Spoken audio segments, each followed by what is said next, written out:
Hey everybody, I don't think you've seen me too many times, but I'm going to be doing a tour of at the Grave Creek Mound in West Virginia that we went to on our vacation. But because I didn't get that much footage, I'm just going to tell you a little bit about it before I start. It's kind of interesting, but in Moundsville, West Virginia, near Wheeling, West Virginia, they have a mound called Grave Creek Mound. And of course, the scientists, scholars, archaeologists, what you want to call them, believe that it was built somewhere around 250 to 150 BC. That's debatable, but anyway.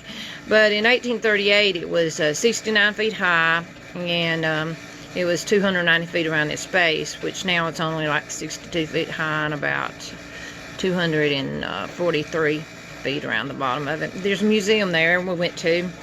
I think I'll be showing you that. But anyway, it had this great collection of artifacts. I mean, there's fossils and Indian relics, that's so-called Indian relics. But anyway, you might say, why do you say that? Well, because, you know, all these people think they lived back 3,000 or 4,000 years ago, 2, 3, 4, and they know. But, you know, since you didn't live back there, it's hard to know who exactly did what. I don't care how smart you think you are. You're not being ugly, nothing like that. It's just, you know, sometimes I think people think they know more than what they know. So, but anyway, it's one of America's largest conical mounds and conical burial mounds. Of a historical interest, Meriwether Lewis passed through this area back in 1803, and he said that there were several mounds in the area, but there was one large one, and it was called the Indian Grave.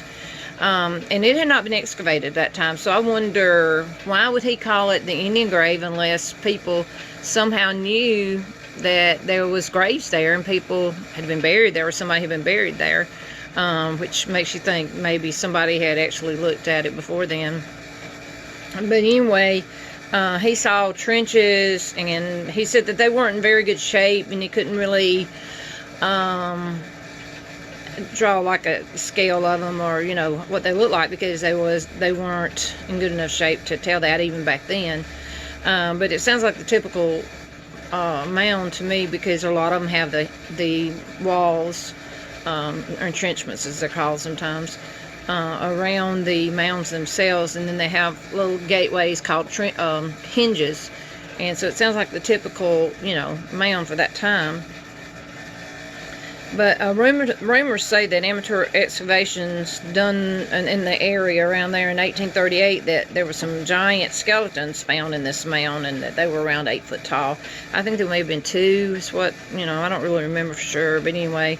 And then not far from there in the 1850s, they found, some workers found 2 more that was around 7 foot tall, with several people seeing them, and then said they were stolen that very same night that they were found. So somebody wanted some giants, I guess.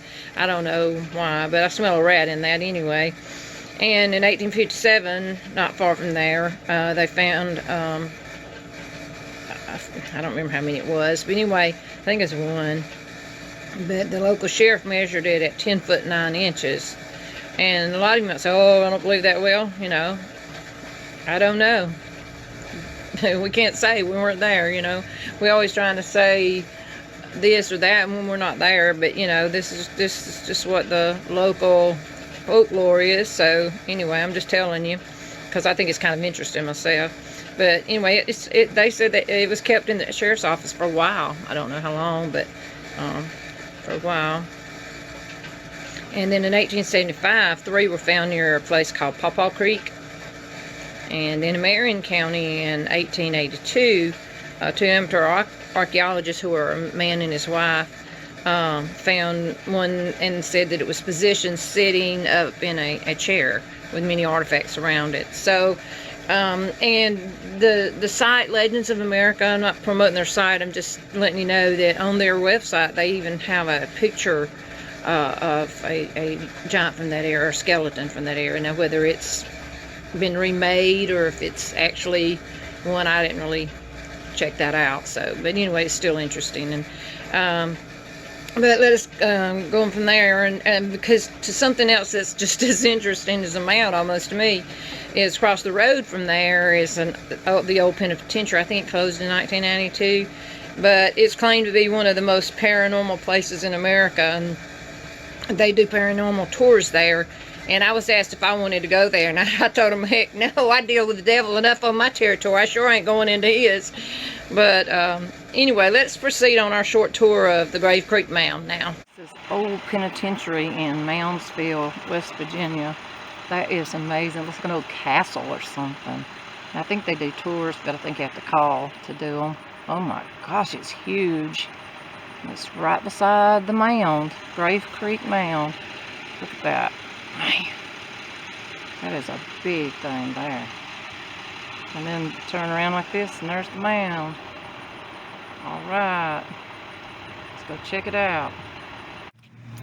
It says this world famous burial mound was built by the Adena people sometime before the Christian era. It was originally 69 feet high, 290 feet in diameter, and it had a moat around it. There were many mounds in the area, hence the city's name, Moundsville. In 1838, the Grave Creek Mound was tunneled into, and 2 log tombs with several burials and grave offerings were found. And yeah, the saying is that there were some giant ones there, but they won't admit it, so I'll talk about it more later. Okay, we're at the top of the mound. You can tell by my breathing. This is the penitentiary. This is the city. This is so cool. There's a big old bridge. This is the monument in the center. Oh, there's a church. That's pretty. And then it moves back around to the, look at that.